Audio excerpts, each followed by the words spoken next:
Okay, it's 9 o'clock. Is everybody ready? Tom, you ready? Okay, thank you guys for coming this morning and joining us. Here at the podium with me will be State's Attorney Karen Donnelly, Chief Kurt Pastrick from the Streator Police Department, and Chief Brent Rolson from the Ottawa Police Department. And what we're going to talk about is an investigation that's been being conducted for over a month now or so that resulted in some arrests yesterday. And I'd just like to read this to you, and then we'll take some questions from you as well.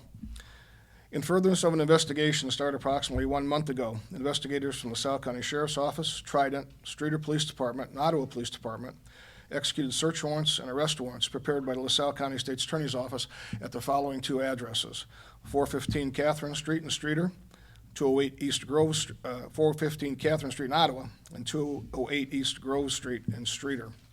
The investigation centered around the theft of firearms, as well as the unlawful sale of firearms and unlawful sale of firearms to persons convicted of felonies.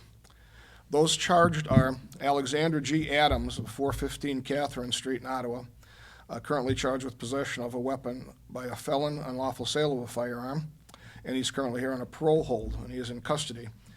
Nicholas B. Persinger, 208 East Grove Street, Streator, for unlawful possession of a weapon by a felon.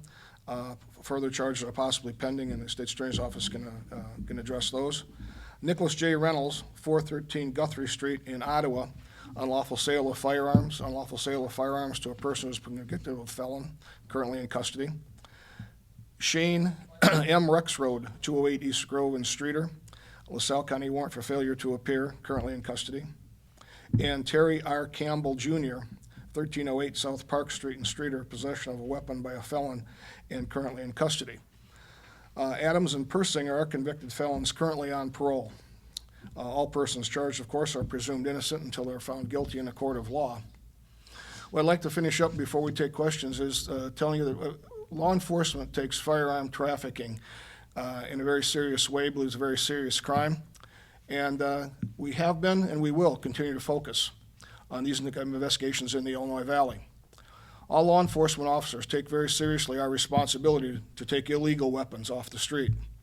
Those individuals who procure and or use firearms illegally will continue to be a priority for local law enforcement. We as law enforcement officials cannot and will not allow individuals who would illegally possess and illegally use firearms to tarnish or diminish the legal and lawful ownership of firearms by honest citizens here in LaSalle County. With that said, I would open it up to any questions for anyone and ask the State's Attorney and these gentlemen if they'd like to come over and please take some questions as well.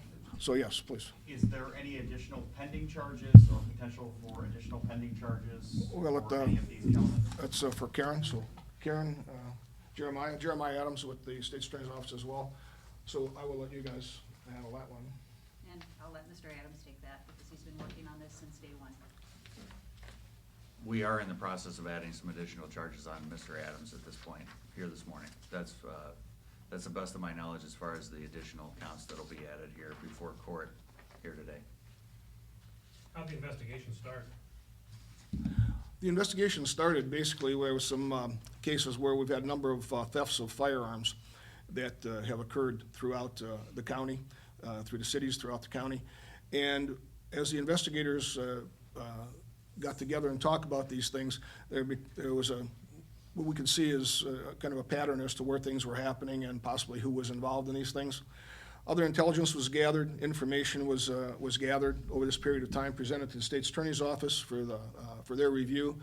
And once we all sat down and got together and put this together, search warrants were issued and arrest warrants were issued for the individuals. Were these firearms being stolen from shops, homes, combination of both? These firearms are being sold personally from person to person.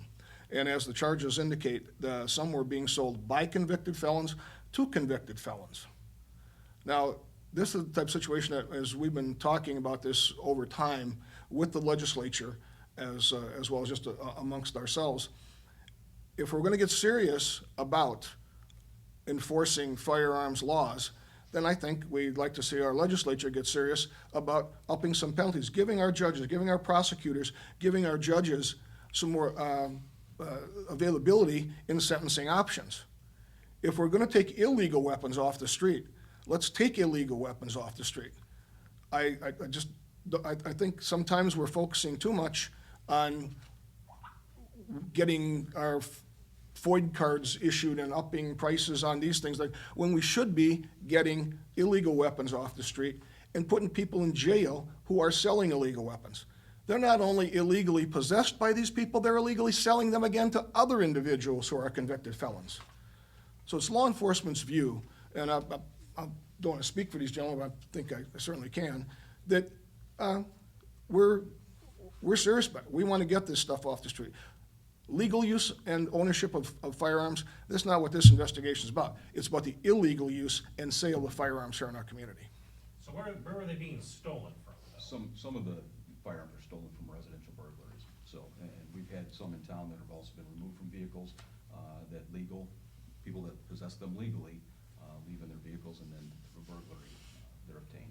With that in mind, do you have any recommendations for gun owners as far as proper storage or where maybe not to keep them? What would you tell a gun owner?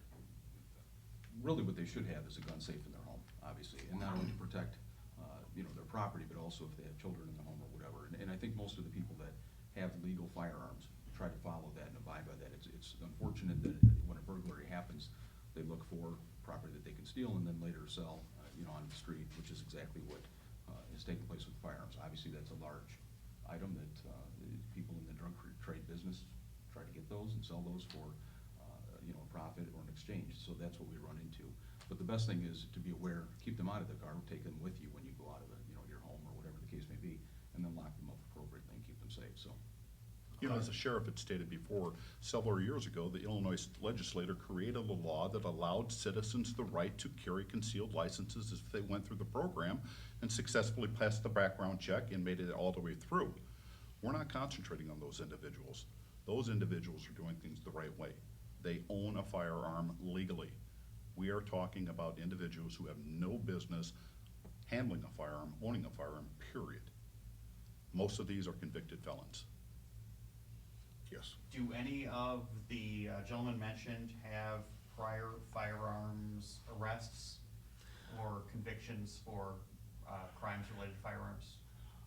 Off the top of my head, I can't tell you, I don't have their criminal histories here in front of me to tell you. They are convicted felons, and I can't honestly tell you right now without having their criminal histories in front of me exactly what those felonies were for. The bottom line keeps coming back to the issue of criminals having weapons. And through the investigation, as the investigators talked to one another and worked together on these things, the pattern started showing up that there's suddenly a whole bunch of weapons available in Ottawa, available in Streeter, available out in the country. And it started to, not that it wasn't alarming that we had one weapon that was available, but there are numbers of weapons, and people started passing them around. And information was developed and led to these arrests yesterday. Now, is that all of the weapons, the illegal weapons that are out in LaSalle County? Of course not. Of course, that's not all of them. But the point, I think is, and I think the message to be sent is, in fact, law enforcement is aware. Law enforcement is not going to stand by. Law enforcement is just not going to say, well, it's not that serious of an issue. It is. If you've got illegal weapons, if you're possessing illegal weapons, if you're selling illegal weapons, if you're using weapons illegally, then law enforcement is going to be there. Law enforcement is going to be there knocking at your door. And that is, again, to reiterate, this is the illegal possession and use of weapons, not the legal side, the illegal side. That's what we're concerned about with. A clarification, you use the term firearm trafficking, and the facts speak for themselves, but I don't see a charge called trafficking. Is there such a crime, or is it not applicable here? How can you clarify the statutes? That is an offense under the laws of the state of Illinois. That doesn't come into play in this particular, it's probably used more in just a general sense. Nobody is being charged with firearms trafficking. Just generically. Unless something comes to our attention and it's developed later on. Not trafficking per se at this stage of the case. And that's just generically as I was making the comment, generically, okay? And again, the weapons that you see The weapons that you see are not something that, for instance, specifically this. Yesterday, when the teams went into a house here in Ottawa, this was at the front door on the couch as the teams went in. This is 12 gauge. All right. This, you don't use this to shoot trap and skeet. You don't hunt rabbits with this. You don't go out and target shoot with this. It's cut down and it's intended for one purpose. This is the stuff that we're out there with. There's a sawed-off rifle over there that's there. Again, the same things apply. You don't use those for legitimate purposes. These are used illegitimately and illegally, and this is what we're after. We're after the illegitimate use and possession and the criminal use and possession of firearms. And Sheriff, do you have anything to say about the county's current computer situation? Is that affecting your office at all? Oh, yeah, it's affecting all of our officers. That's why you don't have photographs here of these individuals yet, because yeah, we're in a situation where right now where it's an investigative stage. Our IT people have been working hour after hour, day after day, trying to get us back to where we need to be. We're getting there slow but sure, I would say, Karen. Very It's slow. not something that's going to happen by the end of the week. I don't see that happening. But hopefully within a couple of weeks, it was a serious hack, and they've been working really, really hard at it. We're very happy that we've got them, because as hard as they're working, And there was a tech website that cited this group of particular hackers, and, you know, they tracked some of their previous activities. Can you confirm that the ransom is approximately $400,000? Anything about the investigation, I can't. The FBI has jurisdiction there. They're going to handle that, and so anything about the investigation, really not at liberty to address anything like that. And as far as the day-to-day of running your departments, have there been any issues because of the computers being down? Or have you felt like you've been able to maintain all your services? We're working through it. It hasn't been easy. In the jail, back in corrections, keeping track of everything, now going from computers down to pen and paper. That's, with a couple hundred people back in jail, that's not the easiest thing in the world for them to do. Our records people, the whole thing, everything, from every office in the county is suffering I through suppose this. the short version of that question is, has public safety been affected? I don't think the public safety itself has been affected, no. I think it's taken us longer to write reports, it's taken us longer to document things, but the actual on the street, boots on the ground public safety has not been affected, no. Thank you.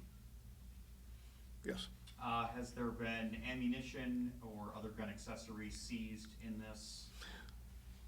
Not a lot. No, not a lot. No, do you think, either of you guys? No? Both of the handguns over here that we recently confiscated in the last 2 weeks were fully loaded when they were confiscated. But I'd like to go on to continue just to remind the citizens that if they have any knowledge of these illegal firearms, please don't hesitate to call law enforcement. We need their help. And also too, if you are a criminal with one of these guns, turn them in, because we're gonna find you. I mean, we've got a great group of law enforcement out there, and turn them in before we get you. Is there anything else that we can address with you? Is this the full scope of it, or is just this a sample of what was That's just the recent stuff, the very recent stuff actually, that we've seized. No, there's over last several months. Yep. There's several more guns over the last several months. And it's not just in Ottawa and Streeter and out in the county. There are the other cities have been involved. In this particular instance from yesterday, it was Ottawa, Streeter, Sheriff's Office, and the State's Attorney's Office involved in this arrest and investigation. And again, this is something that everyone's got to come together. All the law enforcement have got to come together and work with this. There's none of us that are big enough to have enough people, enough resources to do everything by ourselves. So we've enlisted Trident. Trident has been helping us out with this. We help each other. We bring each other's resources back and forth. It's not something where there's just within your boundaries you're concerned with. No, not at all. Concerned with everybody that's out here, and we all put it together, and we all come together. We have to. There's no other way we can get around it. And we've been doing it, and we're going to continue to do it. Did you say that some of these individuals were brought up today for bond hearings? I don't know, are they, Jeremy? They come Yeah, up to- I would assume that at least a couple of them will be up this morning in the different courtrooms, so. Hi, do you have photographs? Okay, there are some photographs for you print media guys, Tom. There's some photographs there. So, if anybody has a means, these photos are on this, since we're kind of antiquated right now with no computers. If somebody wants to leave their email address, we're gonna try to get a Gmail account and get these sent, so they're a little bit clearer, but these are the pictures. Anybody wants to. Okay, anybody got anything? Yes. I've got more off topics if you want them now, I can talk to you afterwards. Let's just do this and we'll finish here and then we can talk about some other things if you'd like, okay? Okay, thank you again. Appreciate everybody coming and that'll be the end of it for today. Thank you. Thank you.